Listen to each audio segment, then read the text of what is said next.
한번 우리 옆에 있는 분들하고 진심을 담아서 우리 한번 인사합시다. 새해 복 많이 받으세요. 새해 복 많이 받으세요. 송구영신 예배에 제가 그런 말씀을 드렸습니다. 여기 우리 동영상, 영상 예배에 들어오신 분들도 우리 새해 복 많이 받으세요. 우리 선교사님, 또 청년들, 우리 집사님들 새해 복 많이 받으시기 바랍니다. 또 인사 안 했다고 또 서운해할까 봐. 제가 송구영신 예배 때 올해는 우리가 은혜를 좀 많이 받았으면 좋겠다라고 하는 말씀을 드렸어요. 그러면서 잊어버리지 않았겠죠. 두 가지 은혜 받는 비결을 말씀을 드렸어요. 첫째는 예배 시간마다 누구를 만나는 거라고요? 예수님을 만나는 거라고 그랬어요. 예수님을 만나는 것이 은혜 받는 것이다 라고 말씀을 드렸고, 두 번째는 바로 예배 시간마다 뭐예요? 자신의 죄를 깨닫고 회개하고 용서함 받고 새 사람 되는 것이 바로 은혜 받는 비결이다 라고 이렇게 말씀을 드렸습니다. 그래서 올해 안에 우리 모든 성도들이 은혜를 받는데 시간마다 예수님을 만나러 오는 거예요. 할렐루야. 예수님을 만나러 오는 거예요. 할렐루야. 오늘 이창원 할아버지가 오늘 오셨어요. 얼마나 감사한지 몰라요. 우리 사모에게 꿀도 1년에 2번 정도 꿀을 갖다 주셔요. 그리고 여러분 지난번에 나눠드린 사탕이라든가 또 이런 또 인삼으로 만든 제품들을 주셔서 지난번에도 우리가 같이 교회에서 먹었지요. 이런 거를 얼마나 이웃 계시면서 얼마나 잘 섬겨주시는지 몰라요. 오늘 우리 이창원 할아버지도 오셨는데 얼마나 감사한지 모릅니다. 올 한해는 여러분들이 은혜 많이 받는 한 해가 되기를 원합니다. 할렐루야. 오늘 이 본문은 우리 교회의 1년 주제입니다. 그리스도의 복음에 합당하게 생활하라 라고 하는 그러한 오늘 27절 말씀이 올해 우리 교회의 주제의 말씀입니다. 이 본문에는 두 가지의 의미를 담고 있습니다. 그래서 여러분 우리 교회 세 가지 목표를 정했어요. 그 세 가지 목표 가운데 첫 번째가 뭡니까? 복음의 능력을 회복하는 거예요. 바로 복음의 능력을 회복하는 거예요. 두 번째가 믿음에 바로 합당한 삶을 사는 거예요. 믿음이 증거되는 그러한 삶을 사는 겁니다. 그게 진짜 믿음이에요. 삶으로 증명되는 것이 진짜 믿음입니다. 아무리 여기서 주여 주여 하고 손 들고 아멘 아멘 하고 그래도요, 가정에 들어가서 삶으로 그 믿음이 증명되지 않으면은 뭐예요? 그거 가짜예요, 가짜.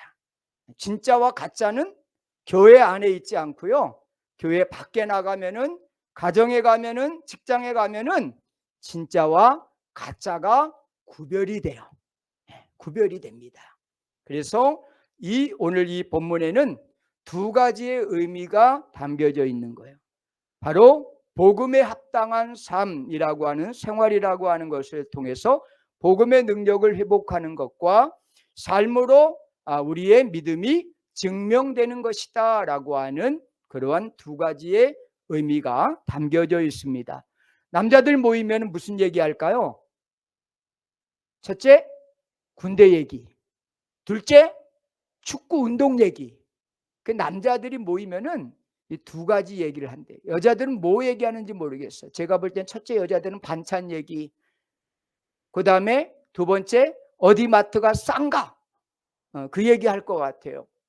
그래서 우리 집 사람들 보면은 어디에 뭐 쿠팡에 어디 가면은 이게 싸더라, 이게 좋더라 사봤더니 아주 그런 것들로 해요.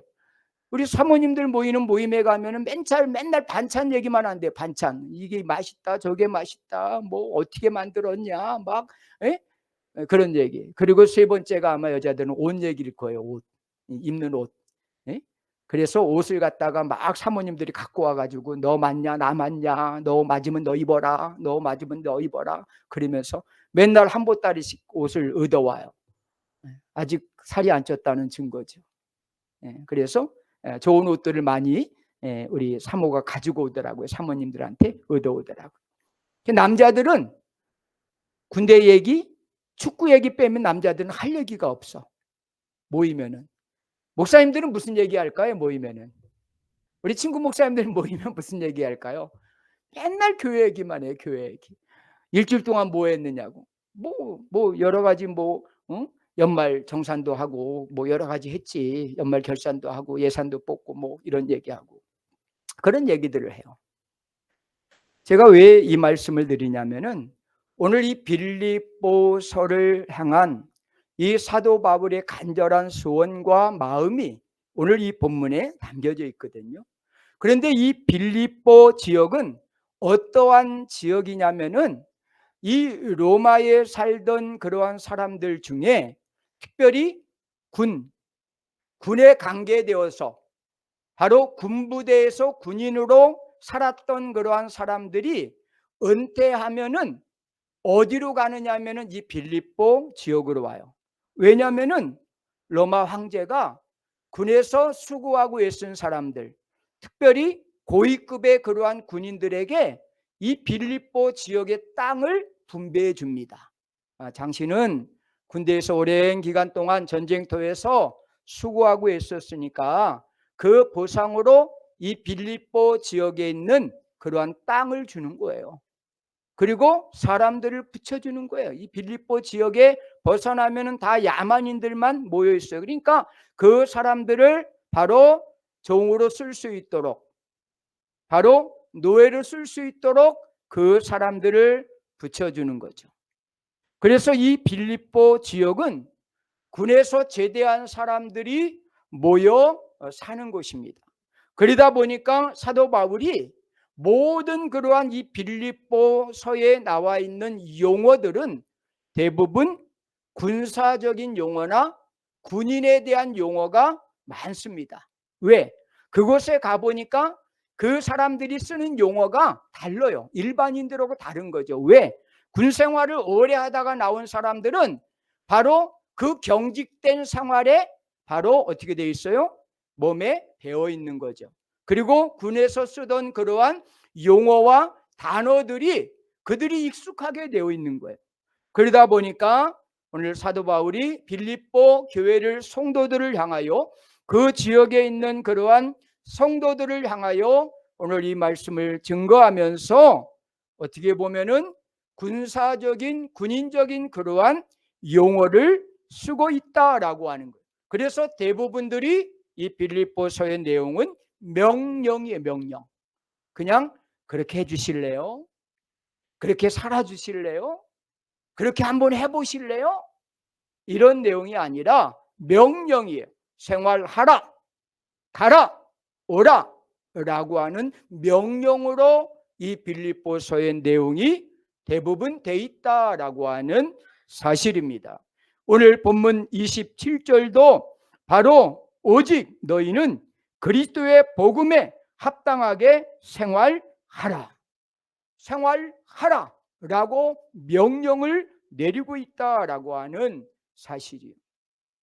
오늘 우리에게 옷 얘기를 했는데 이 옷이 얼마나 중요한지 몰라요. 이 공수부대들은 이 낙하산 딱 하나 달면은요, 이게 낙하산이 뭐냐면은 이게 점프를 그 비행기 타고 올라가서 낙하산 점프를 몇 번 했느냐에 따라서 이 낙하산 그 마크가 달라요.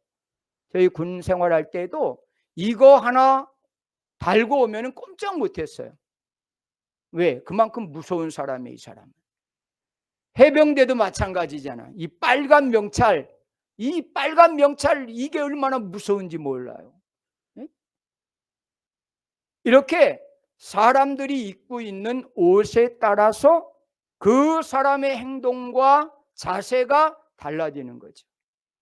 요즘 영화 가운데 소방관이라고 하는 영화가 있어요. 저 아직 못 봤어요. 그래서 아침에 오늘 우리 영화관에서 알바하는 친구에게 야, 영화 할인권 없냐? 물어봤어요. 그랬더니 요새 뭐가 유행하냐? 뭐가 유행하냐? 라고 이렇게 물어봤어요. 이 소방관이라고 하는 영화가 요새 상영관에 이렇게 지금 상영을 하고 있거든요. 이 소방관이라고 하는 영화는 20여 년 전에 서울의 서대문 쪽에 홍제동이라고 있어요. 홍제동에 연립 빌라에 불이 났던 그러한 사건이에요.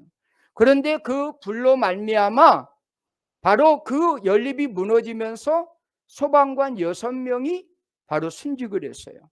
그리고 3명이 크게 다친 그러한 사건을 모티브로 만든 그러한 영화가 바로 이 소방관이라고 하는 그러한 영화예요.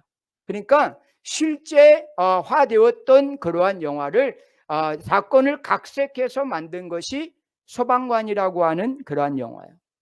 그런데 그 당시에 이 바로 아이가 그 방에 갇혀 있다라고 하는 그러한 이야기를 듣고 한 소방관이 그 불타는 그 방 안을 뛰어들어가요. 그런데 가보니까 아이는 없습니다. 그만 나오다가 그 무너진 곳에서 다치게 돼요. 그래서 구사일생으로 바로 구조가 이 소방관이 됩니다. 그래서 이 소방관이 병원에서 치료를 받게 됩니다. 한 신문 기자가 그가 많이 회복되었을 때 찾아갔습니다. 아니 그 불구덩이 속을 왜 뛰어들어가셨느냐라고 이렇게 물었습니다. 아무도 안 들어가는 그 불구덩이 속을, 그 부모도 안 들어가는 불구덩이 속을 왜 들어갔느냐. 아이가 그곳에 있다라고 하는 그러한 이야기를 듣고 바로 뛰어들어갔는데, 결국은 이 소방관은 자기의 소방옷을 가르치면서 그 옷이 바로 나로 하여금 그곳을 뛰어들어가게 만들었습니다 라고 고백을 해요. 바로 이 소방관이라고 하는 그러한 이 소방옷이라고 하는 이 옷을 입지 않았으면 안 들어가도 되지만 이 옷을 입었다라고 하는 그 사명감 때문에 그 불구덩이 속을 뛰어들어갔던 그러한 소방관의 고백입니다. 그리스도인들은 그리스도로 옷 입은 사람들이에요. 그러니까 사람들이 그 옷에 따라서 바로 그 사명과 또 생각과 마음이 달라져요. 남자들은 예비군 복만 입혀놓으면 뭐가 됩니까? 거의 뭐 개처럼 돼요. 그냥 막 굴르고 막 그래요. 그렇게 신사적인 사람도, 목사님들도 예비군 문복만 입혀놓으면 막 땅바닥에 앉고 막 굴르고 막 그래요. 그리고 여자만 지나가면 소리를 휘 지르고 막 그래요. 왜 그런지 모르겠어요. 이게 군인이랑 똑같이 예비군복을 입혀놓으면 그래요. 그런데 넥타이를 메어놓고 양복을 입혀놓으면 얼마나 신사적이 되는지 몰라요. 우리 바로 그리스도인들은 예수 그리스도로 옷 입은 사람이요. 그렇기 때문에 예수 그리스도로 옷 입었다라고 하면은 그 옷에 걸맞는 삶을 바로 사는 거예요. 그게 오늘 사도 바울이 우리에게 당부하고 있는 그러한 내용이에요. 바로 너희가 예수 그리스도의 바로 옷을 입었다고 하면은 그 옷에 걸맞는 그러한 생활을 해야 된다라고 하는 그 말씀을 하고 있는 거예요. 우리뿐이 아니라 우리의 자녀들도 마찬가지예요. 우리의 자녀들도 그리스도인이라고 하면은 바로 그리스도인 자녀답게 그들도 우리가 키워내고 길러내야 된다라고 하는 그러한 사실이에요. 여러분, 유대인들 있죠? 유대인들은 바로 1000만도 안 돼요. 그런데 이 유대인들이 이렇게 바로 탁월한 그러한 민족이 될 수 있었던 그러한 이유가 뭘까? 그 유대인들 어떤 그러한 그 스탠포드 대학의 심리학 교수인 젠센이라고 하는 그러한 심리학 교수가 바로 이 유대인들을 조사를 해봤어요. 유대인들의 IQ가 얼마 정도 되느냐? 그랬더니 유대인들의 IQ는 평균 민족보다 낮대요. 그러니까 IQ 좋은 거 아니래, 유대인들이. 평균 그러한 민족보다 IQ가 낮대요. 그런가 하면은 그들에게 바로 어떠한 그러한 재능이나 탁월한 그러한 손재주나 이런 것들이 있느냐? 그렇지 않답니다. 이 유대인들에게는 뭐 손재주가 특별하거나 그렇지 않대요. 그런데 왜 유대인들이 이렇게 바로 탁월한 그러한 사람들, 세계 경제를 움직이는 사람들이 되었을까? 어느 누구도 함부로 하지 못하는 그러한 민족이 될 수가 있었던 이유가 뭘까? 라고 그렇게 할 때 이 젠센 박사가 바로 이제 그 결론을 낸 것은 강한 자부심. 강한 자부심이 결국은 이 유대인들을 이렇게 탁월한 민족으로 만들었다라고 이야기를 해요. 그 강한 자부심이 뭐냐라고 하면은 나는 하나님으로 선택받은 그러한 민족이다. 선민이다. 우리 민족은 하나님으로부터 선택받은 민족이다. 다른 민족과 이방 민족과는 우리는 애초에 틀린 하나님이 직접 선택한 그러한 민족이다. 그런 강한 자부심이 바로 오늘 이 유대인들의 탁월함, 그리고 유대인들의 그러한 바로 세계를 지배하는 그러한 능력을 갖게 했다라고 하는 겁니다. 오늘 우리 그리스도인들이 왜 침체되고 뒤로 물러서고 왜 좌절하고 왜 염려하고 왜 근심하고 있느냐 라고 한다고 하면은 오늘 우리에게 이런 강한 자부심이 없기 때문에 그렇다라고 하는 거예요. 그 강한 자부심이라고 하는 것은 나는 하나님의 자녀다. 하나님이 나를 선택했다. 그 많은 모래알과 같은 그러한 80억이나 되는 그러한 지구상의 인구 가운데 하나님께서 나를 바로 선택했다라고 하는 그런 강한 자부심이 우리에게 있다고 하면은 우리는 바로 그 삶에 걸맞는 삶을 살게 될 것이에요. 그러나 이런 자부심이 없기 때문에 우리가 세상 사람들처럼 똑같이 그 세상 사람들이 흘러가는 대로 흐르고 있어요. 세계사 역사 가운데 가장 자녀를 잘 키워낸 그러한 부모를 이야기하라고 하면은 요한 웨슬리의 어머니인 수산나를 이야기할 수 있어요. 수산나는 19명의 자녀를 낳았어요. 그런데 그만 9명이 태어나면서 죽거나 태어난 지 2달 만에 죽거나 2년을 못 녹이고 이 9명이 반이 거의 죽었어요.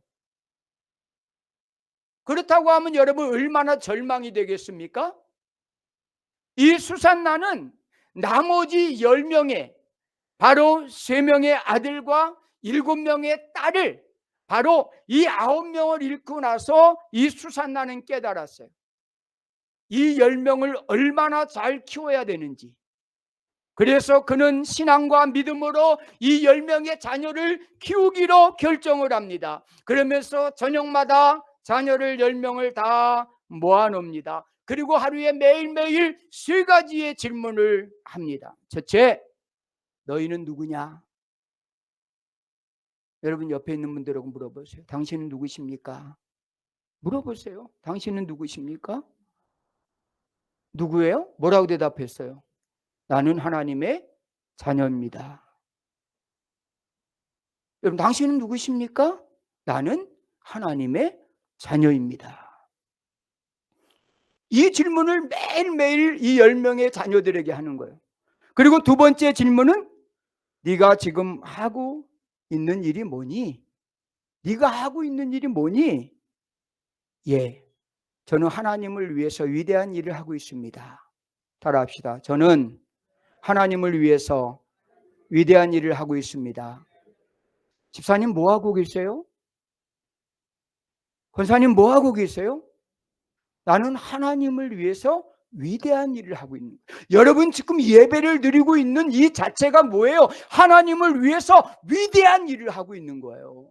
그러니까 어디서든지 여러분들에게 누군가 당신 뭐 하는 사람이야? 뭐 하고 있어? 라고 물으면은 나는 하나님의 위대한 일을 하고 있습니다. 이게 요한 예술로 어머니 수산나가 10명의 자녀들을 모아놓고 2번째 한 질문이에요. 3번째, 이 수산나는 그 자녀들에게 누가 그 일을 시켰니? 따라 봐주세요. 옆에 있는 분들 하라니까요. 누가 그 일을 시키셨어요? 누가 시켰어요? 정답은 아주 쉬워요. 하나님이 시키셨어요. 하나님이. 자, 이 질문이 별거 아닌 것 같잖아요. 바로 너는 누구니? 나는 하나님의 자녀예요. 네가 그 일을 네가 하고 있는 일이 뭐니? 하나님의 위대한 일을 하고 있어요. 누가 그 일을 시켰니? 하나님이 시키셨어요. 이 일을 계속적으로 하루하루 반복하면서 자녀들에게 물었어요. 그랬더니 자녀들이 어떻게 되었어요? 목적을 갖게 되었어요. 삶의 목적, 왜 살아야 되는지, 누굴 위해 살아야 되는지, 어디를 향해 가야 되는지를 이 바로 자녀들이 알게 되었어요. 그래서 10명의 자녀들을 잘 키워낸 그러한 위대한 그러한 어머니가 되었다라고 하는 거예요. 사랑하는 성도 여러분, 오늘 사도 바울은 왜 우리가 복음에 합당한 삶을 살아야 되느냐? 3가지로 우리에게 짧게 권면하고 있어요. 첫째가 뭐냐면은 복음에 합당한 생활은 복음을 위해서 협력하는 것이다 라고 말씀하고 있어요. 27절 말씀을 우리 함께 읽습니다. 오직 너희는 그리스도의 복음에 합당하게 생활하라. 이는 내가 너희에게 가보나 떠나 있으나 너희가 한 마음으로 서서 한 뜻으로 복음의 신앙을 위하여 협력하는 것과 그랬어요. 자, 바로 복음에 합당한 생활은 뭐냐면은 복음을 위해서 서로가 바로 협력하는 것이다 라고 하는 사실입니다. 바로 2025년 복음에 합당한 생활을 하기 위해서 우리가 해야 될 일은, 우리에게 주시는 교훈은 우리가 복음을 위해서 서로가 협력하고 하나가 되는 것이다 라고 하는 거예요. 그래서 교회가 필요한 것이고 교회 모임이 필요한 것이고 가정이 필요한 거예요. 왜? 복음을 위해서 하나가 되기 위해서 교회가 필요한 거예요. 오늘 27절의 말씀과 같이 우리가 한 뜻으로 복음의 신앙을 위해서 협력하는 거예요. 복음을 위해서 우리가 하나가 되는 거예요. 여기서 하나가 된다, 협력한다라고 하는 의미는 군사적인 의미로 함께 경기한다, 한 팀으로 싸운다 라고 하는 그러한 뜻이에요. 협력한다라고 하는 것은 군사적인 용어예요. 함께 경기한다, 한 팀으로 싸운다라고 하는 거죠. 이거를 뭐라 그래요? 한마디로 말하면 영어로 팀워크예요. 팀워크입니다. 바로 수비하는 사람, 공격하는 사람, 바로 중간에서 또 미드필드 하는 사람, 또 맨 마지막에 골키퍼 하는 사람, 이 모든 사람들이 축구 경기에서 함께 협력할 때 바로 그 경기를 이길 수가 있는 거예요. 손흥민 혼자 잘한다고 이기는 거 아니에요. 골키퍼가 여러분 공을 못 막으면은요, 손흥민이 아무리 몇 골 집어넣어도 아무 소용없습니다. 바로 축구 경기처럼 바로 신앙의 경기도 바로 협력하는 거예요. 복음을 위해서 바로 사도 바울은 협력하라고 말씀하고 있어요. 그것이 너무나 우리 한국 교회를 보면서 너무나 안타까운 거예요. 바로 세계의 10대 교회 가운데 한국 교회가 5개가 들어가 있어요. 이 10대 교회라고 하는 것은 가장 많은 성도를 보유하고 있는 그러한 가장 큰 교회 10개 교회를 뽑으라고 하면은 그 교회 가운데 1등과 2등, 그리고 6등, 그리고 8등, 그리고 10등이 우리나라에 있어요. 1등이 우리가 잘 아는 여의도 순복음교회예요.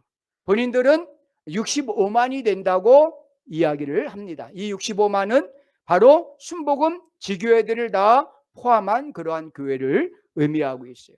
그리고 두 번째 많은 교회가 은혜와 진리교회예요. 은혜와 진리교회도 본교회는 적지만은 그러나 지역마다 연합 지교회들이 있기 때문에 그거를 다 모아서 은진내라고 하잖아요. 은진내, 은혜와 진리교회, 그 교회가 세계 2위를 하고 있어요. 그런데 안타까운 것은요, 이렇게 큰 교회들이 많은 우리 한국에 또 많은 것이 하나가 있어요. 그게 뭔지 알아요? 교단이에요. 교단. 우리 한국에는요, 세계 유례에 찾아볼 수 없는 100개 교단이 있어요. 100개 교단이.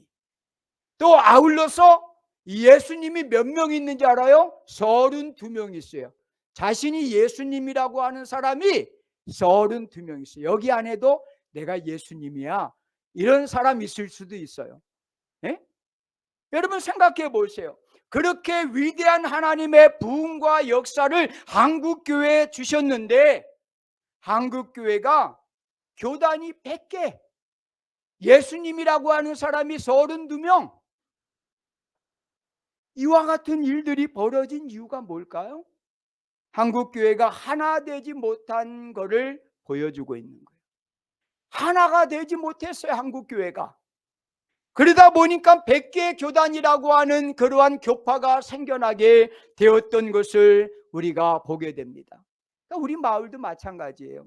원래는 교단법에 의하면 500m 안에는 같은 교단교회가 들어올 수 없어요.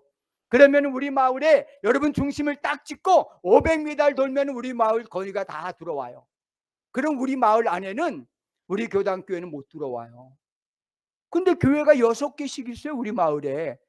왜 이런 일이 벌어졌느냐? 각기 교단이 다 다른 거예요. 그러니까 교단이 다 달라요. 침례교, 감리교, 합동 측, 통합 측, 우리 백석 측 다 다른 거예요. 그러니까 6개 교회가 들어와 있는 거죠.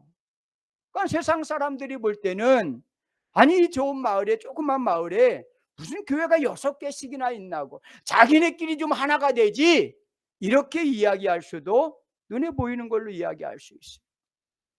복음에 합당한 생활은요, 복음을 증거하기 위해서는 서로 협력해야 돼요. 하나가 돼야 됩니다. 바로 성도도 마찬가지고, 바로 교회도 마찬가지고, 나라와 민족도 마찬가지예요.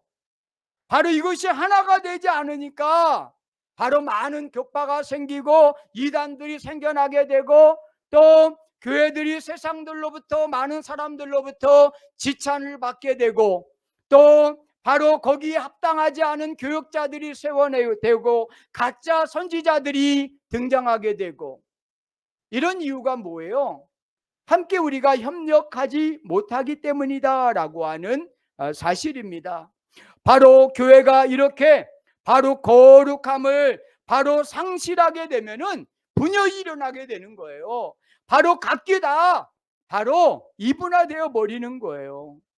하나가 되지 못하는 거예요. 여러분, 우리 한국 교회의 문제가 바로 여기에 있는 거예요. 하나 되지 못하니까 결국은 세상의 사람들로부터 지탄을 받고, 지탄을 받음으로 결국은 한국교회, 개신교회의 그러한 바로 이제 많은 사람들에게 신뢰도가 점점점 떨어지고 있다라고 하는 사실이에요. 며칠 전에 바로 이 설문조사의 결과를 이렇게 봤는데, 그래도 조금 바로 개신교회가 신뢰도가 조금 올랐어요. 2%인가 3% 올랐어요.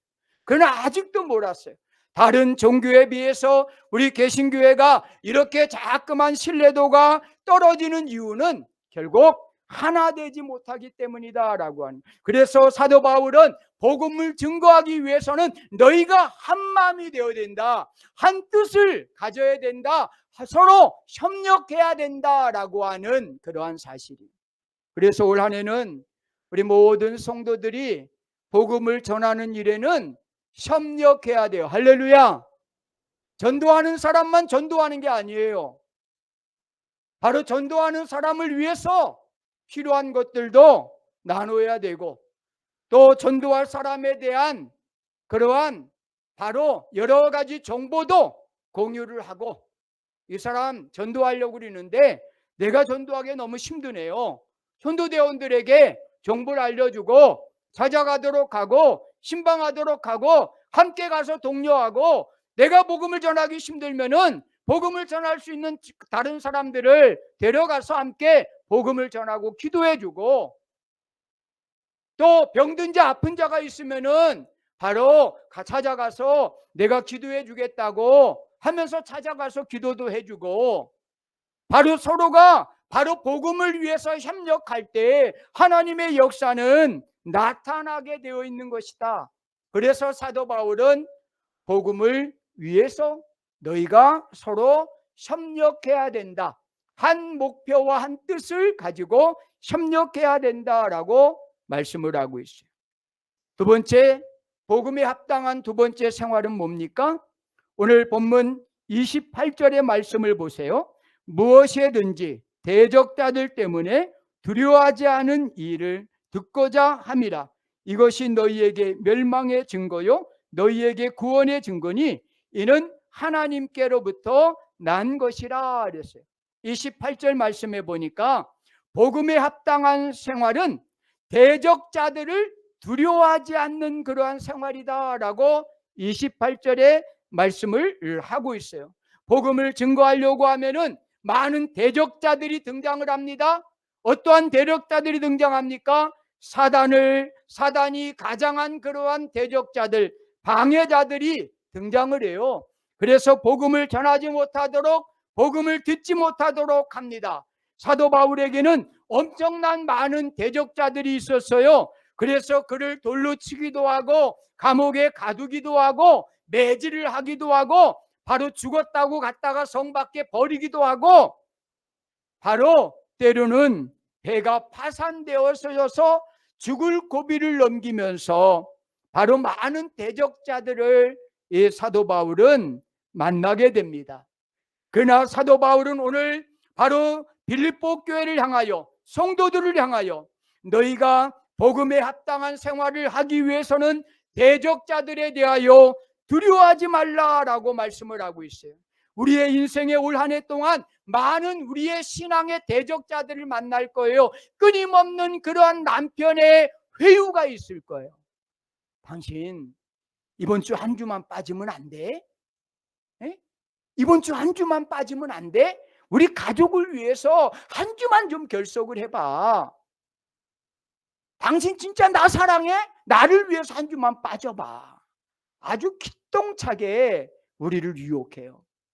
자녀들이 우리를 유혹해요. 우리의 주변의 가족들이 우리를 유혹합니다.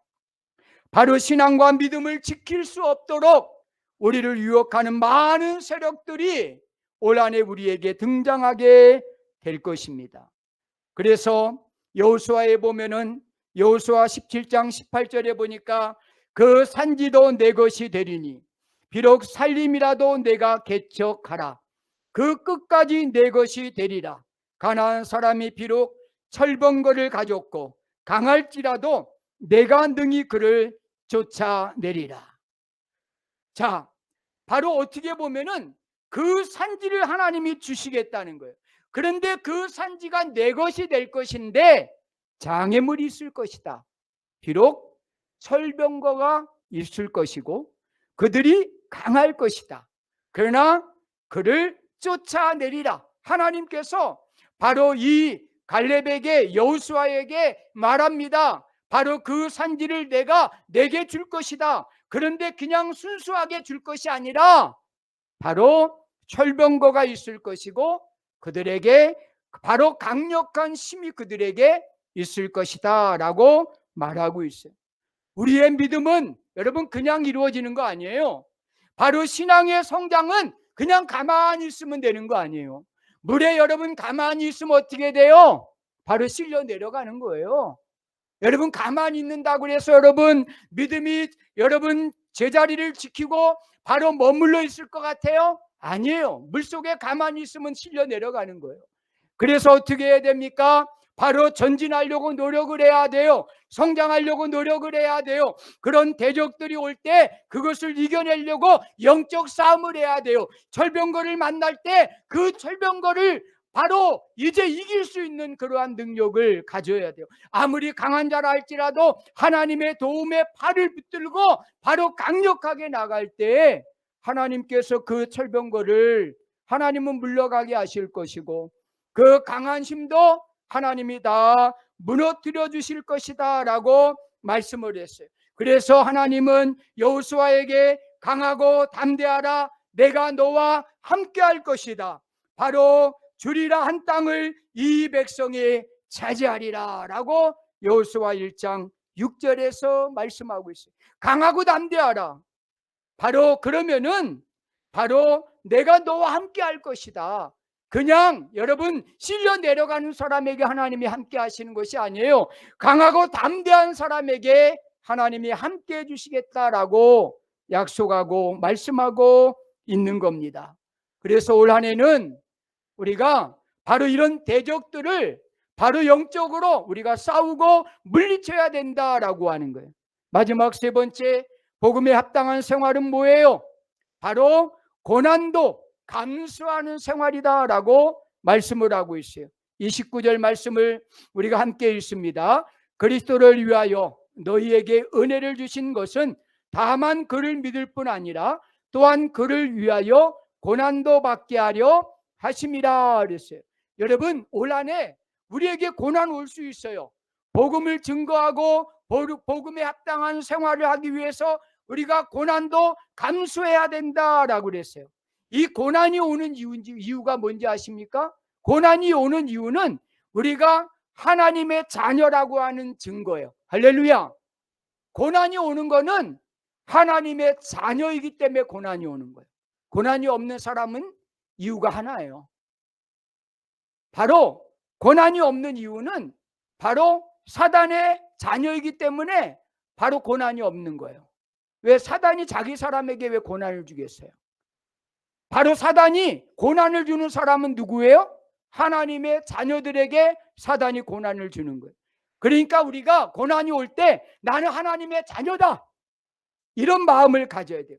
그럴 때 우리는 바로 이 고난을 감수하고 이겨낼 수가 있다라고 하는 사실입니다. 고난은 이곳에 우리가 머무는 곳이 아니라 바로 하나님의 자녀라고 하는 하나님의 시민이라고 하는 그러한 사인이 바로 고난이다라고 하는 사실.